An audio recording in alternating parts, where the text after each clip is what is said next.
Business Foundations for Mums with me, Kate Butcher, is the podcast to listen to if you are a mum who is ready to launch your business, not sure where to start, or wanting to turn that sideline into something more serious.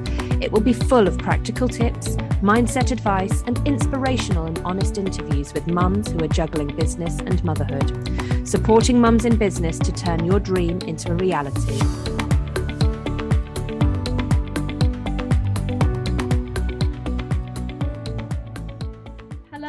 Welcome, Stacey, to the Business Foundations for Mums podcast. Hello, Kate. Hello. So today we have with us Stacey Young from Meet the Moon Designs, and she's going to tell us all about her experience of juggling business and motherhood and everything that goes alongside that. So first of all, Stacey, can you tell us a little bit about yourself, your business, your family life, and so on? Yeah, so I'm Stacey. I've got 2 children, 4 and 7. So still on the little side, which is a juggle, as everybody knows. I have a business called Meet the Moon Designs, and I specialise in making paper cut illustrations out of paper with a knife, if that makes sense. So I cut out illustrations with a scalpel. And I also teach workshops for other people to learn how to do it as well. I also have an online shop, and I sell templates and kits for those that want to try it at home. So yeah. Fantastic. Thank you.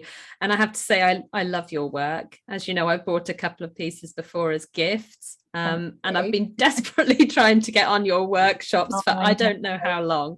I know. But yeah, as is the juggle with family life and business, trying to find times when I can get childcare to come on the course has been a challenge for me. So we will get there, definitely. Absolutely. Yeah. Definitely. I'm really excited about it. So how did your business come about? Did it come about as a result of you having children or the other way around? Tell us a bit about how you got started. It initially began as a hobby. When I had my eldest daughter, as you know, when you have worked all your adult life and you suddenly are thrown into maternity leave and the endless days of routine and every wonderful aspect that a new baby brings, you're also your life changes and it can be a massive adjustment. I really found that having worked in the creative industry for, at that time, I don't know, about 16 years as a creative art worker, being creative during most days, I suddenly didn't do any of that. So I needed to find a hobby. And I tried a few things just to take my mind off of, it was basically when my little one was asleep. As you know, when they're little, they sleep quite a lot. So I decided to try and find a hobby that I liked. And I had one day, I remember it quite vividly, it was near Christmas, and I decided I was going to make some decorations at home, keep myself busy, and I made some paper decorations, and I really, really enjoyed it. And it suddenly dawned on me that was the most productive afternoon I'd had since having Orla, which just sounds terrible, but I think I wasn't depressed having a new baby. I was very lucky. I didn't have postnatal depression or anything like that. But I do think that, especially as first-time mums, we go through almost like a grieving process of your life before. You know, I missed my workmates. I missed my using my brain, the routine, being creative. I didn't realise how important it was. And I did really miss that. So it basically started as a hobby. And after I've made these sort of mad decorations, I thought, what else can I make out of paper? You know, this is brilliant. I'm really feeling quite rejuvenated and that I accomplished something. I actually started a task and I finished it. which when you have a newborn, you don't really do that a lot, do you? So it started from there, really, making, started with cards, then it became sort of framed pieces. And then I set up an online shop just to see how it would go, and it went really well. So I carried on doing that, and then that progressed into craft fairs, and then eventually taking commissions and doing bigger and better work. So that's how it all started. Amazing. I think you're so right. Those early days, you do feel like you've lost something, haven't you? It's like you say, it is a bit of a grieving process for that life you had before. And I think finding something that you love to do is really important. But you found something not only that you love to do, but that you've then been able to turn into a business as well, which is really fabulous. Yeah, I think I went back to work at 4 months, which was incredibly early. And I lasted half a day. I sat at my desk, burst into tears, and I just said, I can't do this. I'm sorry.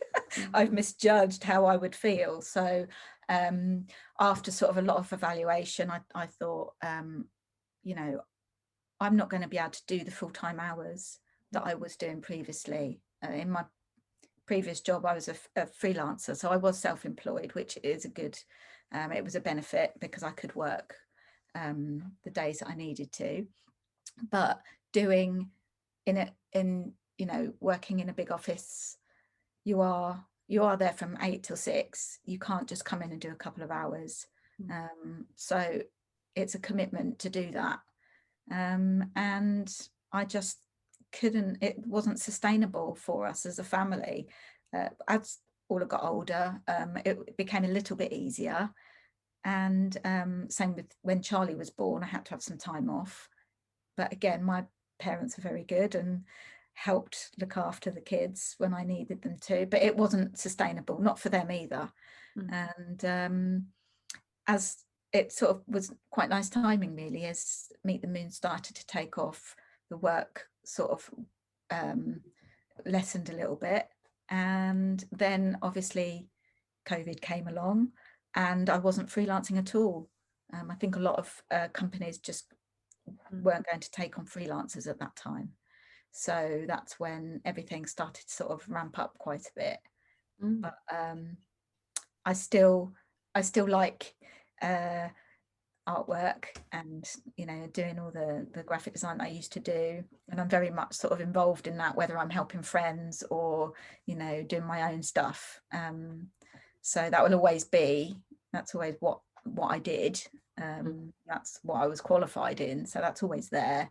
But I love the paper cutting, and I especially love the teaching side of it. I get so much out of it, and it very much is centered around well-being. Actually, the more I do, the more I meet people that are desperate to have some headspace and some mindfulness, and it is very therapeutic and addictive, and it's so good for you, because as we know, having a creative hobby there's so many reasons why it's beneficial. It improves your sleep, it improves your confidence, it stimulates your left side of your brain, it keeps you active, and as we get older, that's so important to keep active. It's been proven to slow down dementia. So everybody should try and have something that's not work related, that is a sort of a hobby that they can give their other side of their brain a bit of a workout. And I've been very lucky. I've had some lovely feedback about my courses, and I just love teaching them. I get a lot out of it, and everybody else does, I think, as well. So Amazing. I totally agree with that about the well-being. And actually, for me, part of the reason I'm really keen to come on one of your workshops is for exactly that. For me, it's time out. It's time away from the children. It's time to do something that's totally unrelated to my business or my home life. It's almost a little escape. And I know you make your workshops really lovely with cake and all that kind of stuff as well, don't you? So that's one of the most important things. I'm starting to worry that people only come for the cake now. Absolutely. Oh, wow. No, but it is really important to have that time out, and also the practical implications as well. You know, most of us, if we do a craft project at home, we've got the kids involved, and you know, you can't sit and do anything, especially not with scalpels. You know, it's hard when you've got little ones running around. But also, you know, the mess. You know, where do you know, you don't have to tidy up at my workshops. I do all that, which is great. You don't have to buy tons of equipment that you're going to shove in a cupboard and never use again. Although you do sell kits, so people can do their own stuff at home. If you are really interested in it and want to carry it on at home. And I'm launching, fingers crossed, I'm launching 2 extra new kits this year, which is really exciting. That's exciting. So yes, which is exciting. So yeah, it's the practical side of it as well. Come and have some cake, come and have some adult conversation. It's not just for mums, need to make that clear as well. It's not just for women as well. Anybody is welcome as long as they're not children. I get a lot of people asking if they can bring their children. I don't mind sort of older teenagers, but when it's sort of toddlers, no, we can't, because of the dangerous knives. Yes, absolutely. It's not covered. Oh gosh, absolutely. Fantastic. I mean, there's so many different elements to your business as well, which is lovely. And I know you launched your Etsy shop a little while ago, didn't you, as well? Yeah, I'm really enjoying working on that. That's a whole other side of my business that I've learned about. I think that's one of the things, isn't it? When you start a business, you kind of think about, you know, not being able to do things because you don't know about it. But actually, I've learned so much more by, you know, even just opening my Etsy shop and all the extras that brings with it. Meeting other Etsy shop owners, that's been a massive benefit to myself, you know, having face-to-face meetups with other people with Etsy shops in my local area. And I loved that. That's been brilliant. So yeah, it's doing really well, and yeah, I enjoy that. Fantastic. And the work that you've got on Etsy, am I right in thinking that's the less bespoke pieces, things that people can just buy off the shelf, as it were? Yeah, I mean, I've got I do a lot of pet portraits. People like a lot of either for sort of memorial gifts or birthday cards, things like that. That's one of the personalized paper cuts you can get from my Etsy shop. I've got a couple of other little bits, new baby sort of welcome presents, but mainly it's just the cards, kits, templates, because I find it quite difficult to compete with on Etsy if you're doing something that I'm doing, when it's very personalized and very involved. I like to maybe speak to the person to get a better impression of what they actually want, or there's a lot of toing and froing, so sometimes it is just easier if we don't do it via Etsy, because it's not one size fits all. It's fine when you're buying greetings cards that are printed and I'm posting them out, but when it's very involved, you know, sort of big wedding commissions and things like that, it's often easier just to get in touch directly, really. Absolutely. And tell us a bit more about the bigger pieces that you would do. I mean, you've mentioned there wedding commissions. What sort of things would you do as your bigger bespoke pieces? So I do a lot of architectural paper cuts, which I love working on. That's a real meaty project for me to get my teeth into. If you can imagine, you know, somebody sends you a picture of their wedding venue and it's this beautiful Tudor sort of manor house. I mean, that's really sort of, you know, I get excited doing things like that. Yeah, so that's quite popular, getting wedding venues, or sometimes people's houses, house commissions. You know, their house that is special to them and their family. I've done a lot of those for anniversaries, housewarmings, obviously, wedding presents, and pubs. Strangely enough, people have very favourite pubs and are very fond of them. So that's always a good one. And yeah, just favorite places. A lot of people like to buy gifts for people that are very personal. Maybe they have a favorite place, or maybe that's where they got proposed to, or somebody lived there. So yeah, various kind of nice sort of landscapes and architectural buildings. Gosh, that sounds like incredibly involved work when you're doing the paper cut to, and I've seen some of the beautiful pieces that you have done and you've shared. For example, on your Instagram page, you've got loads of your pieces shared on there, and they just look so incredibly detailed. I think it's incredibly, well, it's very clever what you're doing, isn't it? It's amazing. This quite a while. Sorry? They do take quite a while. I'm almost doing it twice, because I with a big piece like that, everything is drawn first. So I will draw it first, then I will cut it. So it's always just sort of doing it twice, really. Wow. So yeah, but I love it. Oh my gosh. I mean, this comes from somebody who doesn't have a single creative bone in my body. So I just look at your stuff and think it's amazing. I'm an absolute firm believer that every single person is born with creativeness. We are creative as children. It's instilled in us as toddlers, to get the crayons out, to get the paints out, messy play, exploring sort of sensory activities. That's all part of your creative development.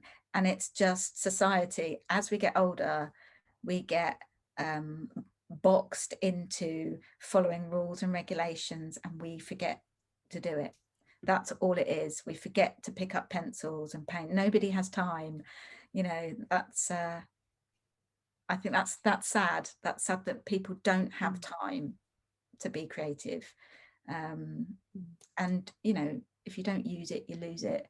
It's that side of the brain again, isn't it? It's very true. It's very, no, you're quite right. And I have to say, much as I sit here and say I'm not a creative person, I'm very aware that I maybe just haven't found my creative outlet. Or don't forget, creativity comes in so many different ways. Cooking, running a business is creative. You're making anywhere you are making decisions. You are choosing your branding colors. You are choosing your design of your website. You're choosing how you would like your flyers laid out. It all takes a creative element. So everybody, whether they realize it or not, is being creative. Every day when you wake up and you choose what clothes to wear, you're sort of expressing yourself, cooking your meals, doing things with your children. That only sort of develops it even further, because you're going back to doing things that you probably haven't done since you were a child. That's very true. Very true. Actually, baking is one for me. I baked with my mum as a child, and as an adult, I don't think I've ever baked anything by choice. It's just not something that's ever worked for me. And suddenly my children are both obsessed with baking, and we're baking every weekend. And it's not something that comes easily or naturally to me, but we're doing it all the time now, because they want to bake cakes all the time. And that's really hard, isn't it, when it's something that's not your favorite thing to do. My daughter's suddenly into sewing, and I bought a sewing machine when I was pregnant with her, as another kind of, I'm going to find a hobby, I'm going to try and make my own maternity clothes. It failed miserably, and it was terrible, and I just can't do it. I've tried so many times, and I am so envious of people that are just brilliant at making all these things. And now Orla's really, really interested in sewing, and she's like, Mum, can we get the sewing machine out and you teach me? And I'm like, I don't know how to do it myself. So yeah, we've moved on to knitting, because I can knit. So fantastic. Actually, my husband is the one that does the sewing in this house. Definitely, he sews all sorts of leather things and makes his own aprons for work and all sorts. So no, but for me, I wouldn't have a clue if my daughter asked for help with that. Wow. And in terms of business, Stacey, what would you say is the best bit of advice that you have been given since starting your business? I think there's been lots. There's been lots of advice people have given, some that I didn't take and wish I had, and some that I've kind of stored until I needed it, if you know what I mean. But one thing that really sticks out is about about really procrastination. I'm a massive procrastinator, and I've always sort of put things off until I really, really need to do them. You know, tax returns, insurance, anything like that. I'm like, oh, I dread it. Don't like doing it. If I don't like doing it, I'm not going to do it. I'll just wait right up until the wire. But I think what really stands out is the one piece of advice that if you don't be scared about not doing anything because you don't know how to do it, just start trying to do it, and every single piece of information that you will need to complete it will show itself. You will either find somebody that needs, you know, that wants to show you, or you will outsource if you really can't do it. And I've been trying to get my website designed for literally years. I don't know how to web design. I'm embarrassed that I don't know how to do it. And in the end, I met somebody that said, I'll do it for you. So that's being handled at the moment. So, amazing. You know, I just needed to start. I just needed to, you know, get some visuals together and go, there you go, have a look at that. Same with the next thing to handle is getting an accountant, because I will do it myself. I will try and learn all these, you know, all these accounting techniques, and I will try just start making notes, researching an accountant, get somebody to help you, and it's all done. And you know, that's a big kind of piece of advice. A lot of people, I think, put off doing things because they don't know how to do it, or they're scared about doing it because they think they're not doing it right. But you can't, if it's your business, I don't think you can actually go wrong.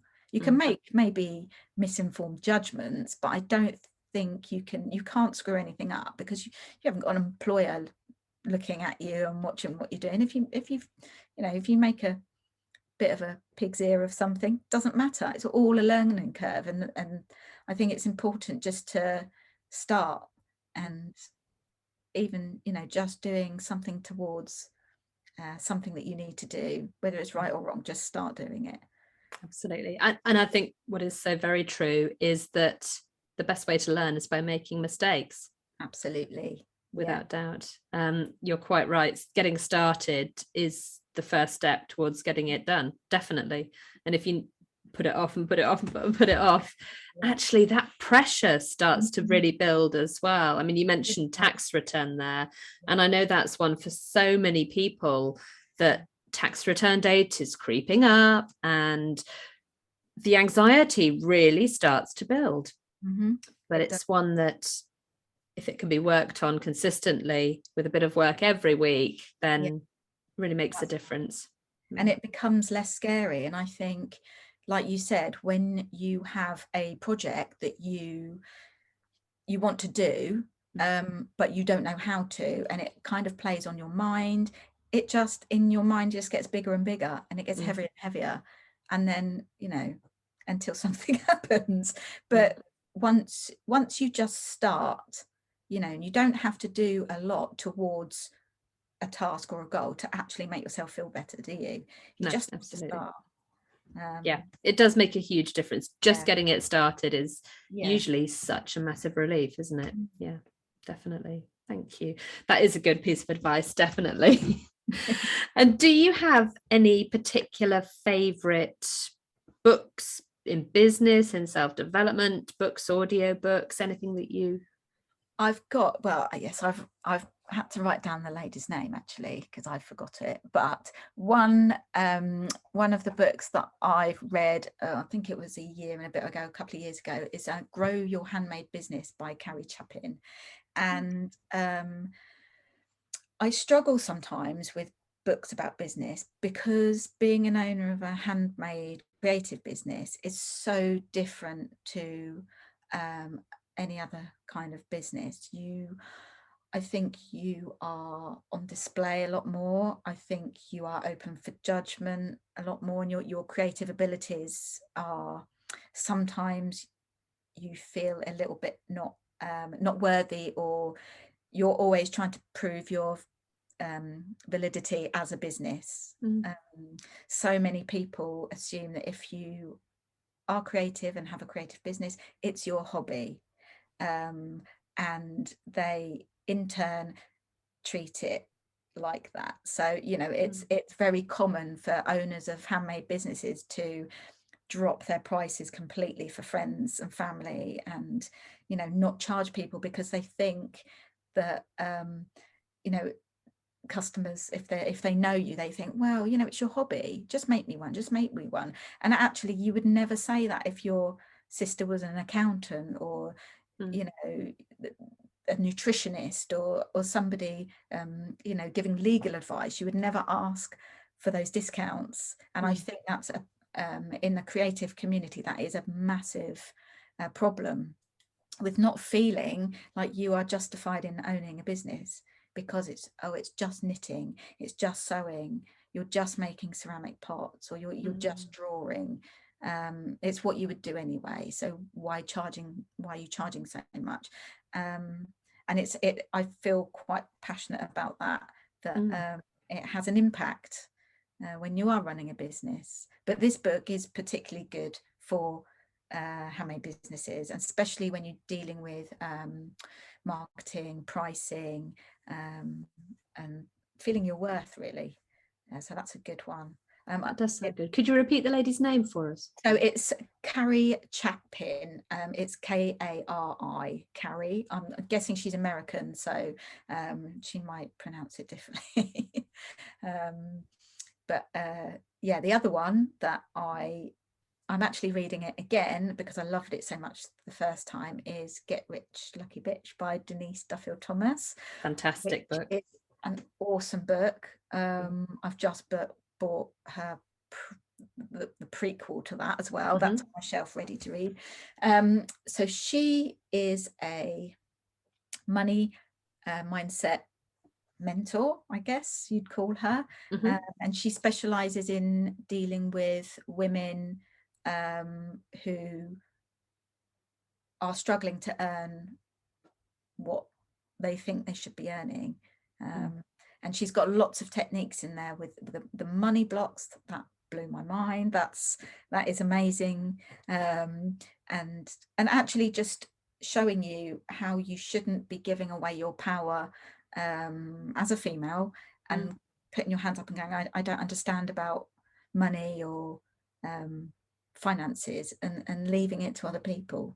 And she goes through a lot of celebrities that just have left all their sort of massive finances up to advisors. And if you don't know about finances, you need to, obviously you need to get help to understand it, but just leaving it up to random people to make your investments, it's not a good idea.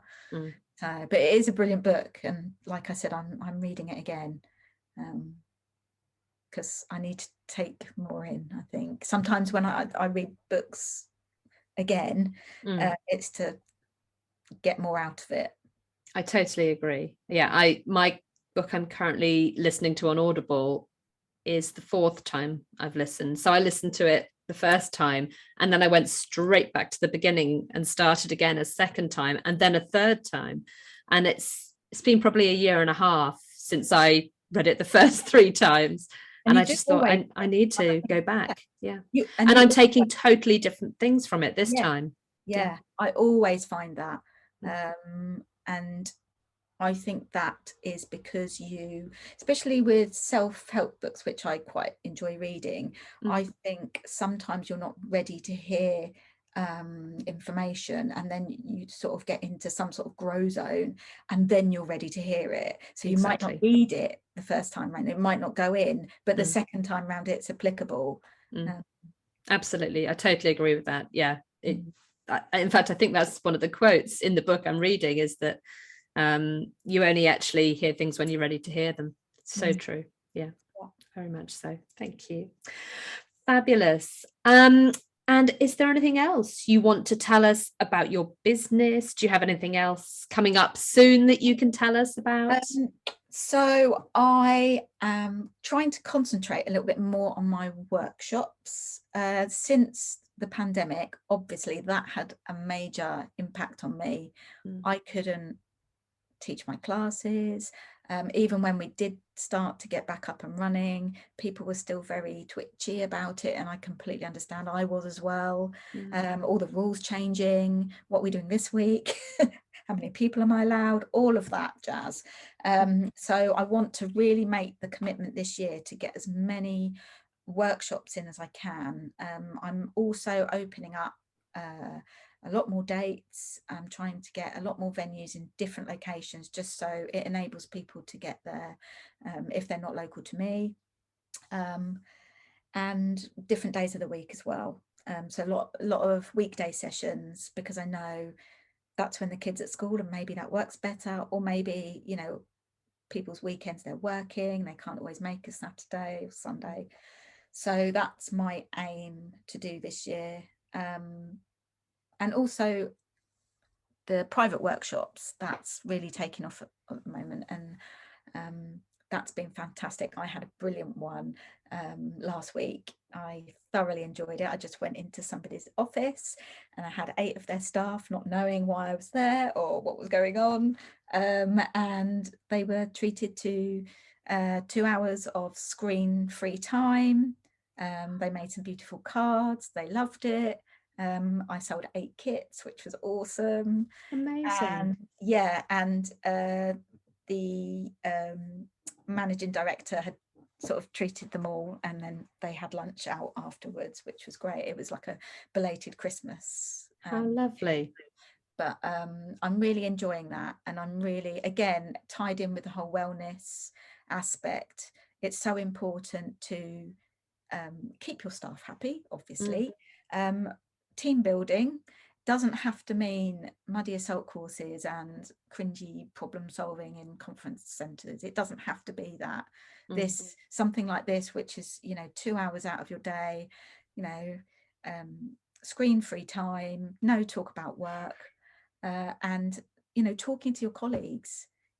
Do something creative with your colleagues. You'll be really, really surprised how receptive they are to it. That sounds fantastic. Yeah, and I was really, obviously I'm observing while they're beavering away, but I really enjoyed seeing the lack of work conversation.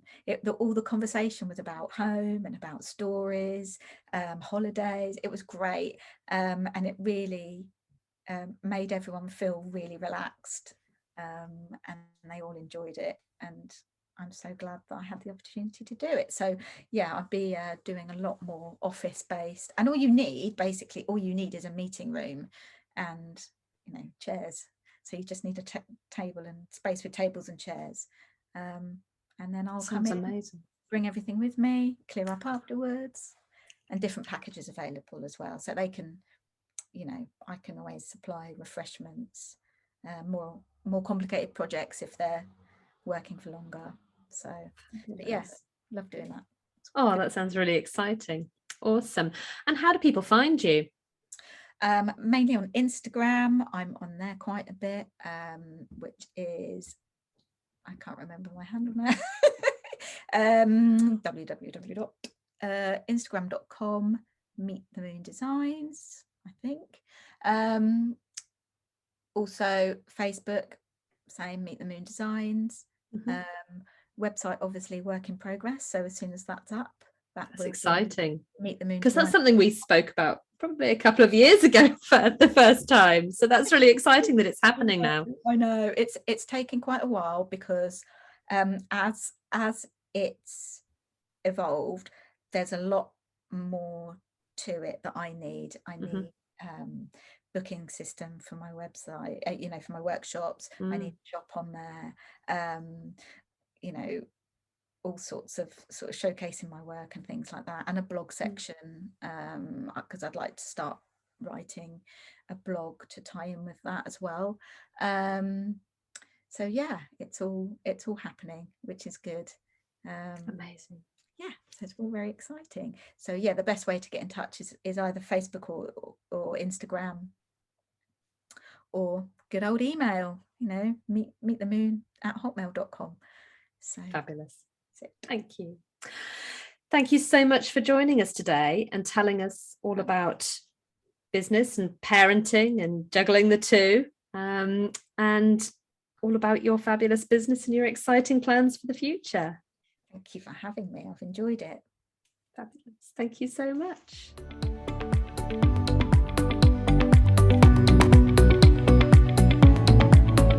Thank you for joining us here at Business Foundations for Mums. Come and join the Business Planning Challenge for Mums to create a plan to drive your business ideas forward. The challenge starts on Monday, the 21st of March in a private Facebook group. Find the link to join in the show notes.